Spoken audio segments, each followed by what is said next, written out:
টাকা এমন একটা জিনিস যেটা পাওয়ার জন্য মানুষ নিজের জীবনটা উজাড় করে দেয়। মানুষ বলে যে টাকায় সবকিছু হয় না, কিন্তু সত্যি তো এটাই যে বর্তমানে টাকা ছাড়া মানুষের কোনো অস্তিত্ব নেই। হাসপাতালের অসুস্থ মানুষটা জীবনে বাঁচা মরার সাথে লড়াই করে চলেছে, কিন্তু ডাক্তারের প্রথম কথা হলো যে আগে টাকা জমা করুন, তারপরে চিকিৎসা হবে। স্কুলে পড়লে টাকা, কলেজে শিক্ষা নিতে গেলেও টাকা, আর চাকরিতে সম্মান টাকার কাছে হার মেনে যায়। কোথাও গেলে টাকাটাই সবার আগে দরকার হয়। টাকা থাকলে মানুষ মানুষকে মানুষ ভাবে।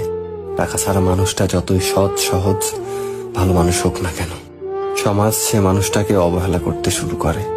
বাস্তবতা তো এটাই যে টাকা শুধু দরকারই হয় না, আজকাল মানুষের সব থেকে বেশি প্রয়োজনীয় জিনিস হয়ে উঠেছে। টাকা আছে সেই ঠিক, সেই সব থেকে সম্মানী ব্যক্তি এবং সম্মানের যোগ্য। আর যার কাছে টাকা নেই, তার সত্যিগুলোকেও খুব সহজে মিথ্যে বানিয়ে দেওয়া যায়।